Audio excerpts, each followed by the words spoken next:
Entremos de ya en materia. El enfoque es netamente bíblico. La iglesia en diluvio, cuando los hijos de Dios abusan de su posición. Texto bíblico Génesis 6, del 1 al 4. Vieron los hijos de Dios que las hijas de los hombres eran hermosas, y tomaron para sí de entre todas ellas las que bien quisieron. Entonces dijo el Señor: no permanecerá mi espíritu en el hombre para siempre, puesto que él es pura carne. 120 años serán sus días. Había gigantes en la tierra por aquellos días, y también después, cuando los hijos de Dios se unieron a las hijas de los hombres, y ellas les daban hijos. Estos fueron los héroes de la antigüedad, hombres famosos. Fin de la cita bíblica. El texto que acabamos de escuchar, posiblemente procedente de ambientes indígenas cananeos, precede el relato que nos narra el pesar interior de Dios ante la maldad humana en aumento. Tanta era la maldad que Dios decide ponerle fin con el diluvio. No es el primer delito en la Biblia. Y si recordamos otras transgresiones al inicio del Génesis, el diluvio pareciera un castigo desproporcional al delito de la unión de los hijos de Dios con las hijas de los hombres. Les invito en un primer momento a pasearnos por algunos de esos delitos y la sanción en cada uno de ellos. Cuando Adán y Eva desobedecen a Dios, el castigo fue la expulsión del paraíso. A pesar de que el ofendido fue el Señor, la pena impuesta no fue destruir el paraíso ni mandar el diluvio. Dios, aun siendo la víctima en ese delito, los bendice, vistiéndolos con túnicas de piel. Génesis capítulo 3. Al comparar este delito de Génesis 3 con nuestro texto, vemos que ni la apostasía, ni el ateísmo, ni la blasfemia son tan graves como el delito de Génesis 6, 1, 4. Que usted no crea en Dios no va a provocar la devastación de la humanidad. Cuando Caín mató a su hermano Abel, sacerdote los dos, porque los dos ofrecieron sacrificio al Señor, tampoco el castigo fue enviar el diluvio, sino alejar a Caín de la presencia del Señor. Caín termina siendo un vagabundo errante. Hubo también un gesto noble de Dios hacia Caín, la marca en la frente para que nadie le hiciera daño. Génesis 4. Atentos, porque es fácil sentirse identificados no con el criminal, Caín, sino con la víctima, Abel, por ser pastor. Ni siquiera este delito, donde hubo derramamiento de sangre, movió a Dios a poner fin a la humanidad. ¿Será porque Abel era una víctima que podía defenderse? Cuando Lamec, Génesis 4, dijo con arrogancia: yo maté a un hombre por una herida que me hizo, y a un muchacho por un moretón que recibí, quebrantando así el equilibrio de la ley del talión, ojo por ojo, diente por diente.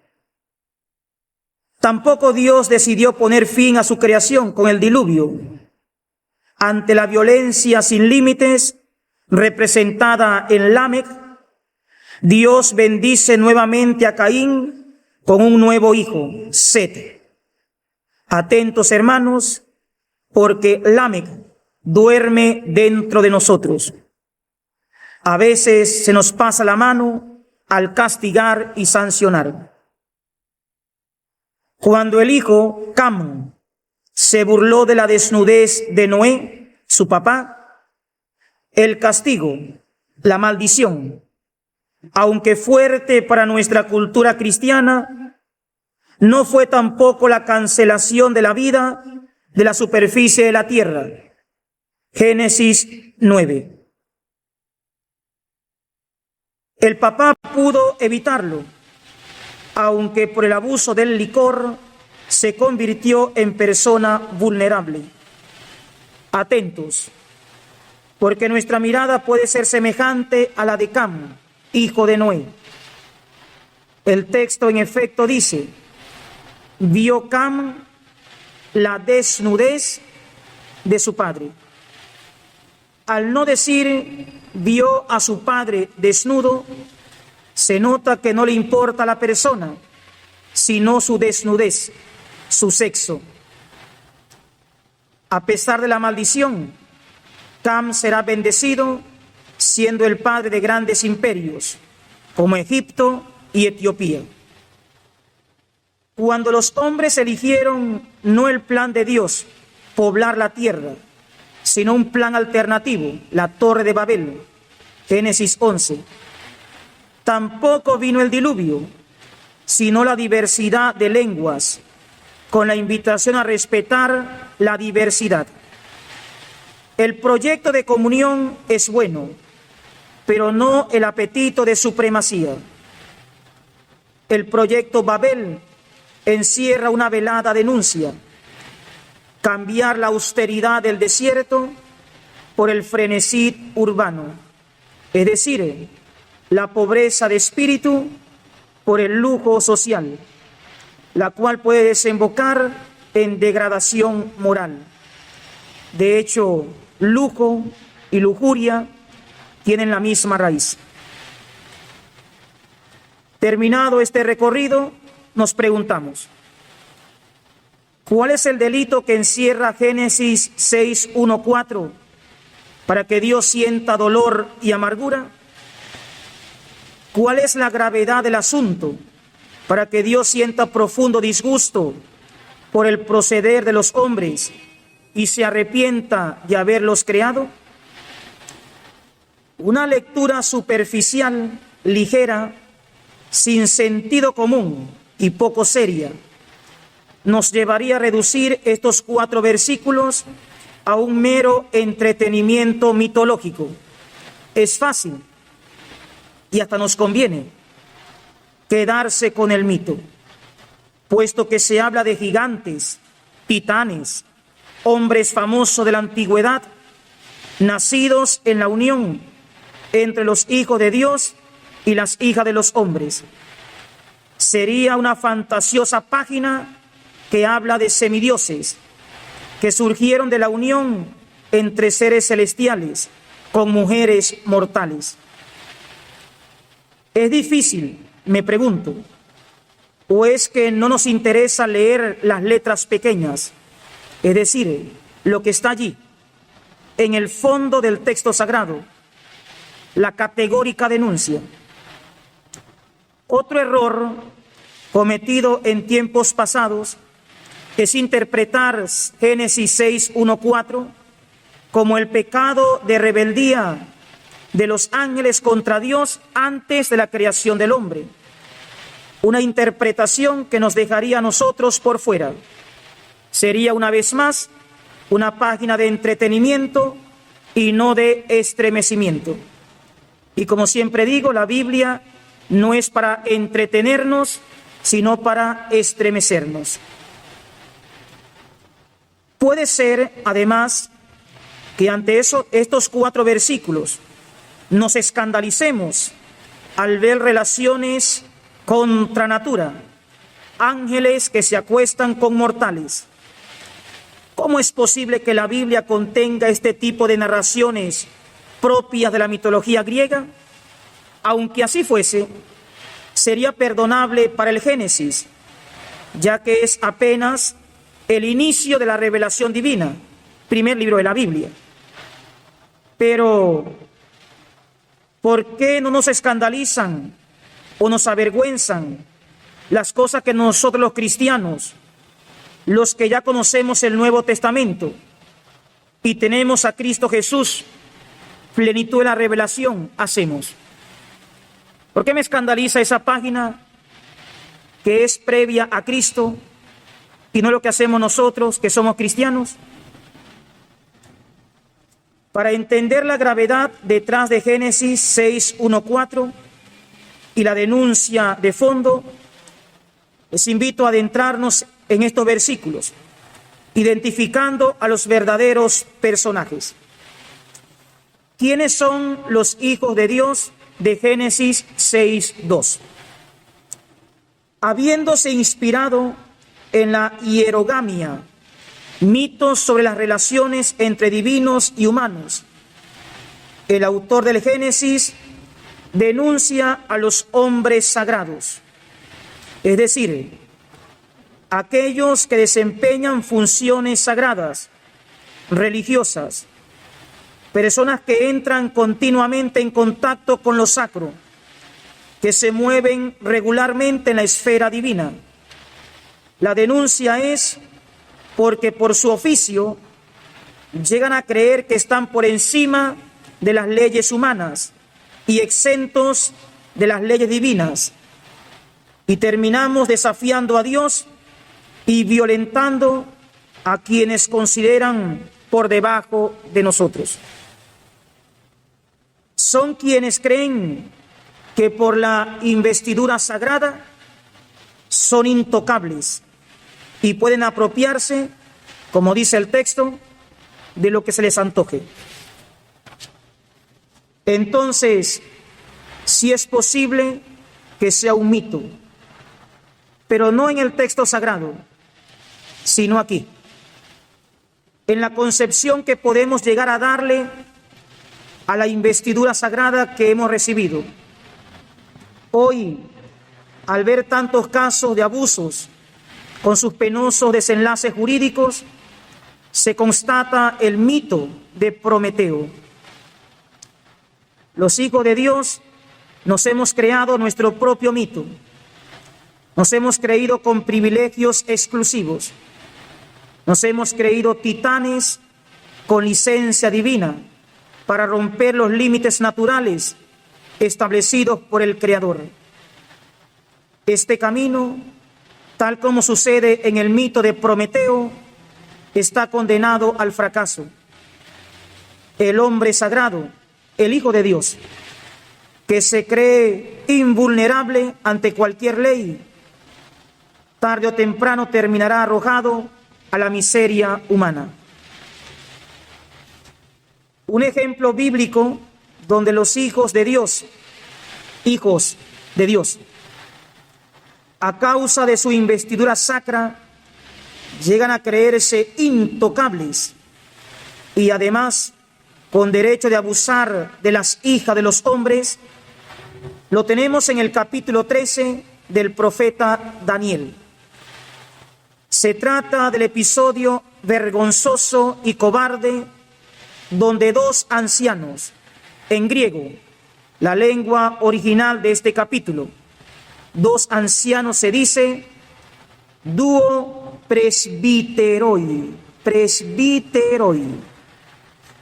acosan a Susana, esposa de Joaquín, mujer muy bella y fiel a Dios, educada según la ley de Moisés. Daniel 13:5 dice que esos dos ancianos, presbíteros, son como aquellos de quienes advierte el mismo Señor, diciendo: presbíteros y jueces que presumen de guías del pueblo, pero que han traído la injusticia de Babilonia.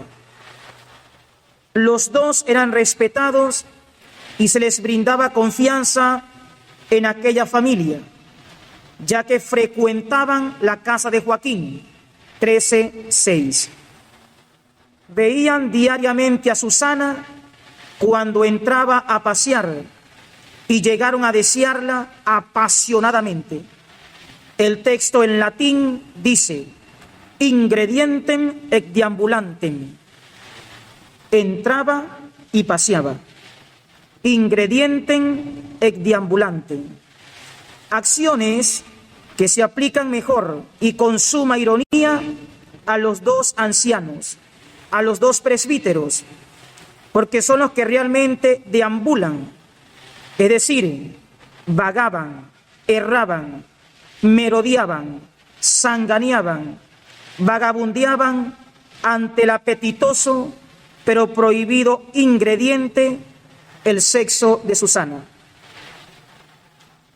Del deseo apasionado pasan, como si se tratase de una poderosa droga, a la locura.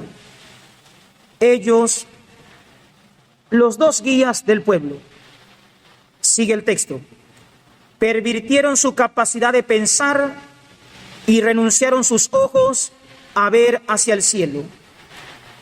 Se pervierten quienes, por oficio, exhortan a otros a convertirse. Pervertirse, convertirse, abismalmente opuestos. Pero ¿qué se puede esperar cuando los ojos de los hijos de Dios no miran al cielo? Los dos estaban apuñalados por ella. Una traducción que hago al pie de la letra del texto. Los dos estaban apuñalados por ella. El texto latino dice, vulnerati amore eius, enfermos de amor por ella. El griego, la lengua original, no habla de amor, sino de un mal que los atraviesa. Entre ellos no se atrevían a confesarse. Anangelo se dice en griego. Anangelo, evangelio, ángel. Es el verbo del anuncio, de la proclamación, del evangelio, de la noticia que dan los ángeles. Cuánto bien nos puede hacer confesarnos o dejarnos acompañar, pero con personas que realmente nos ayuden, nos corrijan, nos llamen la atención, nos hagan volver al camino correcto. Lamentablemente preferimos callar por vergüenza o confesarlo a otros sin vergüenza, que después de escucharme me dé una palmada en el hombro diciéndome, ánimo, vete en paz. El verbo anangelo, anunciar, proclamar, aparece en la primera carta de Juan, capítulo 1, versículo 5. Y este es el mensaje que hemos oído de él y que les anunciamos, anangelo, anuncio.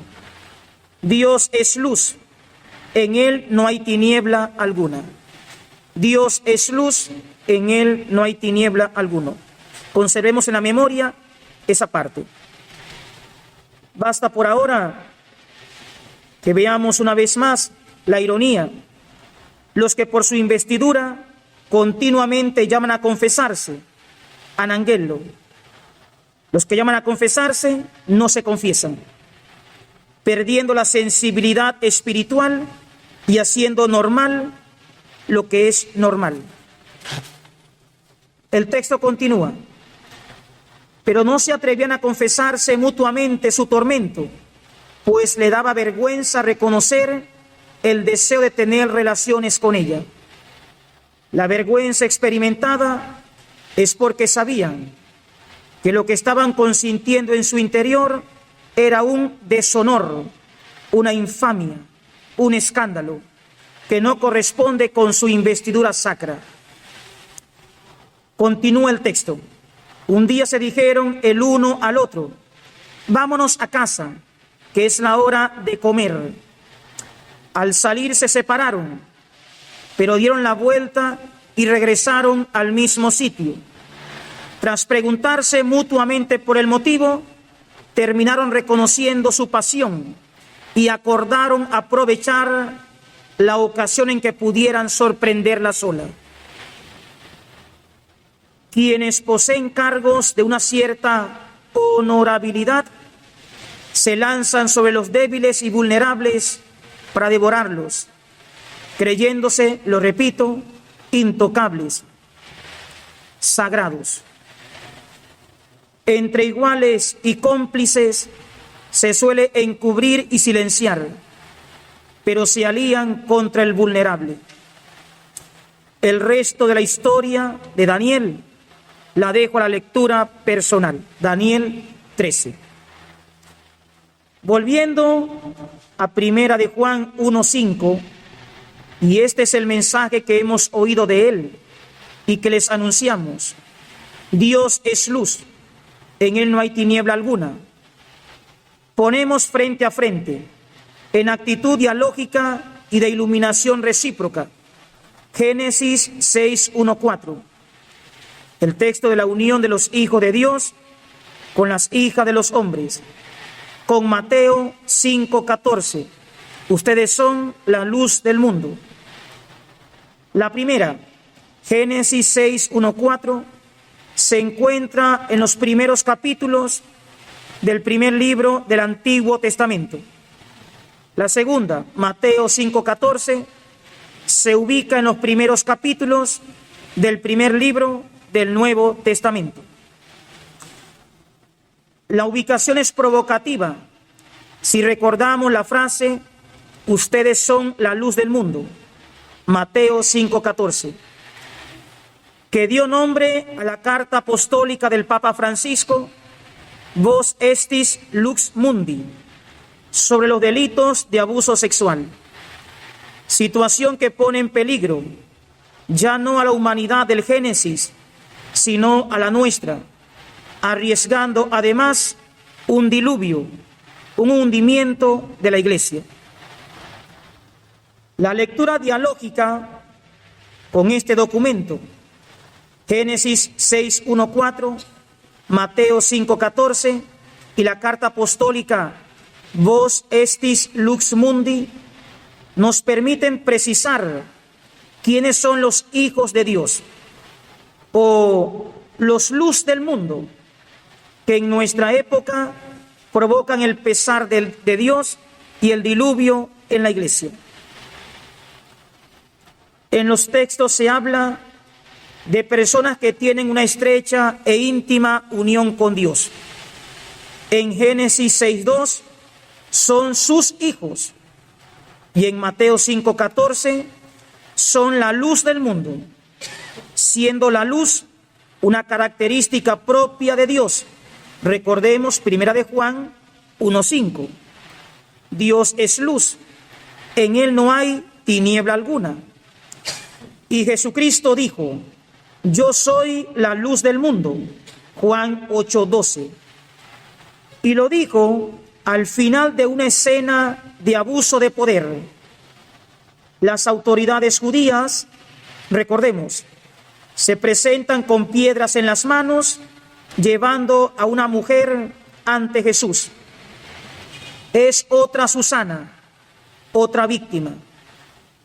Le piden con ávida y grosera insistencia sobre el modo de terminar con ella. Pero ¿quién se atrevería a sospechar de alguien llamado Hijo de Dios y Luz del mundo? ¿Quién reprocharía a quienes por su dignidad son pilares que sostienen a las comunidades?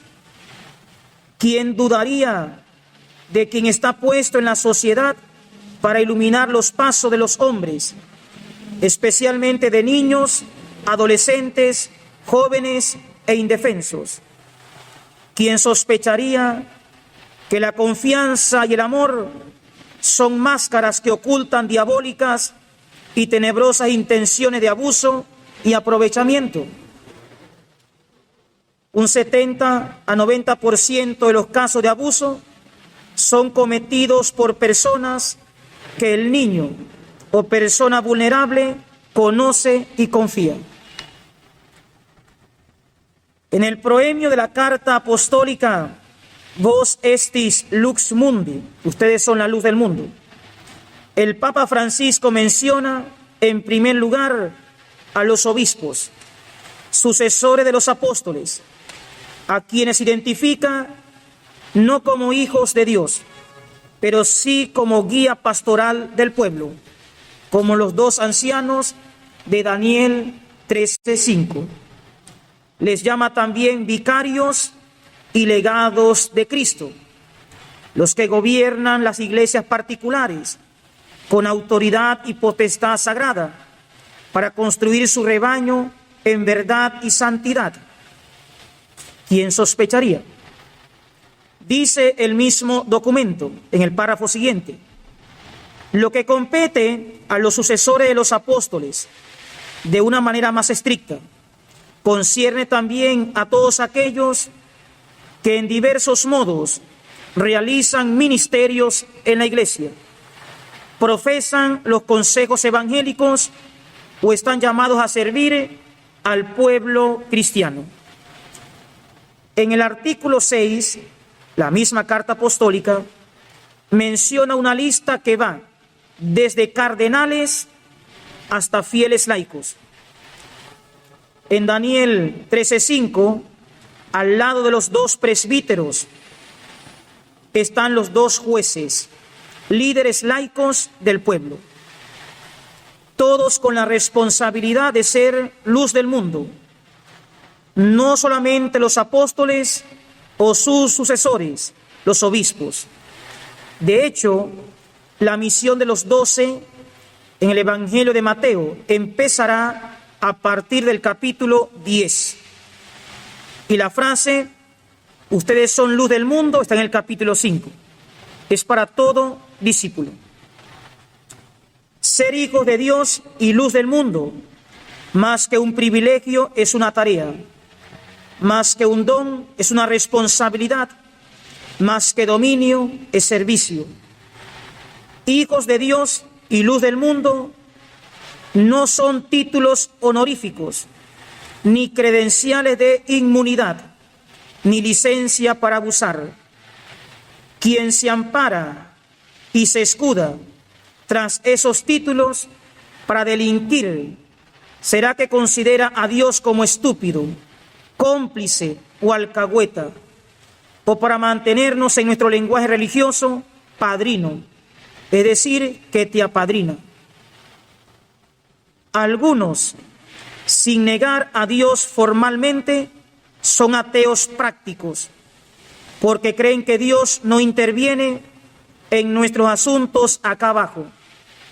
Otros, en cambio, se imaginarán a Dios como un esquizofrénico, porque se lo imaginan bendiciendo a los consagrados, pero también consolando a las víctimas de los consagrados.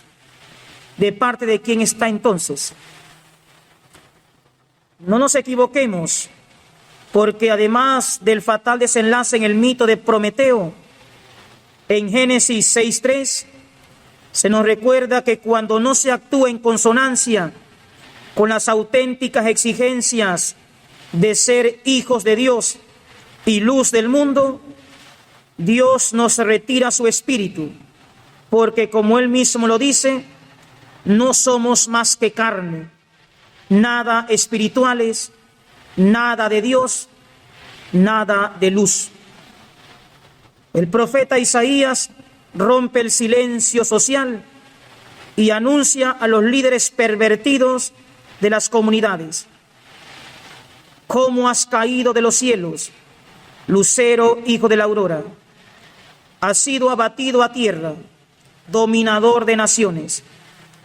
Tú que habías dicho en tu corazón: al cielo voy a subir, por encima de las estrellas de Dios alzaré mi trono, y me sentaré en el monte de la reunión, en el extremo norte. Subiré a las alturas de lo nublado, me asemejaré al Altísimo. Capítulo 14, versículos del 12 al 14. El monte de la reunión es en el donde se reúnen los dioses, como el Olimpo de los griegos. Hay, a propósito de la degradación moral de los guías de las comunidades, un vulgar juego fonético del texto de Mateo 5:14. En español, vosotros sois la luz del mundo. En latín, vos estis lux mundi. En griego, la lengua original, gimeis este to phos, tu cosmo. Phos no es lo que ustedes están imaginando. En realidad, fos es un sustantivo que significa luz.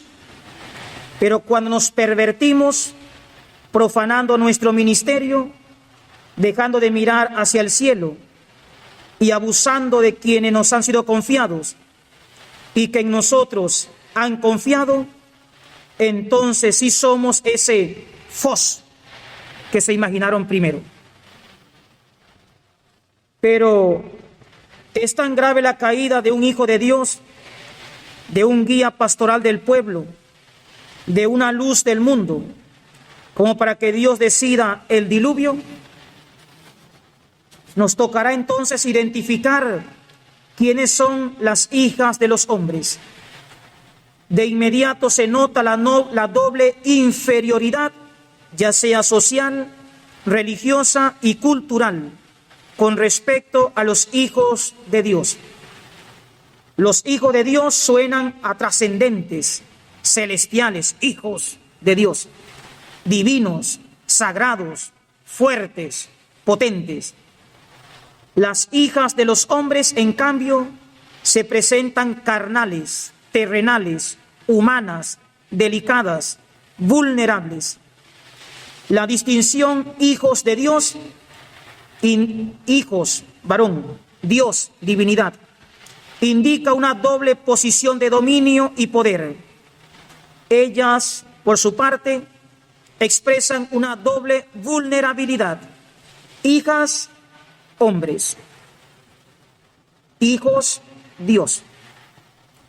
Esta desproporción de poder y dominio entre abusador y víctima no se había visto en ninguno de los primeros delitos del Génesis. ¿Quiénes son esas víctimas? Esas personas vulnerables. Nuevamente la carta apostólica Vos Estis Lux Mundi del Papa Francisco, en su artículo primero nos dice: menor de edad, persona que habitualmente tiene un uso imperfecto de la razón, adulto vulnerable, es decir, personas que como Susana o la mujer del Evangelio no tienen cómo defenderse, sencillamente porque llevan desventaja ante sus acusadores, abusadores. Personas que con mucho dolor solo callan y esperan ser lapidadas por la sociedad. Personas sin respaldo de una distinguida investidura, ni de una inquebrantable institución. Personas a quienes se les arrebata la dignidad y la voz. Es cierto que los abusos ocurren en todos los grupos sociales, raciales, culturales, en todos los estratos, urbanos, suburbanos, en todos los niveles económicos y profesionales de la población. Tantos ocurren dentro de la misma familia, donde se suele callar por quienes están involucrados. La víctima es amenazada y condenada al silencio. Se descubre en los menores de edad, en las personas que habitualmente tienen un uso imperfecto de la razón, y en el adulto vulnerable, la incapacidad de resistencia ante la violencia que les amenaza. Vulnerables también son las personas incapaces de restaurarse después de ser abusadas. La incapacidad se hace más fuerte cuando la víctima confía y aprecia a su victimario. Saber que se tiene un enemigo y dónde vive nos hace estar prevenidos, pero cuando se le ignora y que éste esté en mi propia casa, nos pone en condición de extrema indefensión. Cuando hablo de familia, cuando hablo de casa, pienso también en nuestras comunidades cristianas, en nuestras parroquias. Pero Dios no deja de ser justo en su gran misericordia. El diluvio, la sacudida que se está viviendo dentro de la iglesia, Es por tanto expresión de la justicia de Dios, quien no es compatible con tales aberraciones. Pero también es expresión de los tantos noes que hoy, al ver cómo la maldad crece en algunos miembros de la Iglesia, invocan justicia para tantas víctimas. Noé, en hebreo Noah, significa descansar. El que pone el pie en el suelo para descansar, pero también el que hizo que el arca, pasado el diluvio, descansara sobre los montes de Ararat. No siempre las víctimas encuentran a un Daniel como Susana, o a un Cristo como la mujer del Evangelio. Nosotros no deberíamos pedirle explicaciones a Dios al ver a la Iglesia zarandeada y arropada de señalamientos e insultos. Hay respuestas que solamente nuestra conciencia nos puede dar. Cuando me atrevo a preguntarle a mi conciencia por qué el diluvio en la Iglesia, descubro la decepción de Dios ante la incoherencia de los guías de las comunidades. Un dolor divino que es disgusto, pena, arrepentimiento de haberle dado poder, tanto poder a la Iglesia. Poder que no siempre se ha sabido ejercer. Cuando me pongo frente a mi conciencia y me pregunto, ¿por qué se hunde la Iglesia? Descubro que el vendaval son las tantas lágrimas derramadas, ya sea por rabia, impotencia, miedo, dolor, sufrimiento, amargura, frustración, de millones de personas abusadas por quienes tenían la misión de ser hijos de Dios, luz del mundo, guías del pueblo. Descubro el drama divino, su lucha interior, porque Dios no es indiferente ante los abusos de poder. Descubro a Dios en mi conciencia, haciendo lo que nos toca hacer a nosotros, y no lo hacemos. Hablar y llorar por los que no se atreven a hacerlo. Dios lo hace entonces. Las lágrimas de Dios están hundiendo a una institución que calla y que sigue encubriendo tantos casos de abuso. El diluvio que sumerge a la Iglesia es, en fin, el llanto de Dios por las víctimas que se creen culpables de haber sido abusadas, sin que nadie les haga saber que no. Señor, haznos valerosos como Daniel y valientes como Jesús. Amén.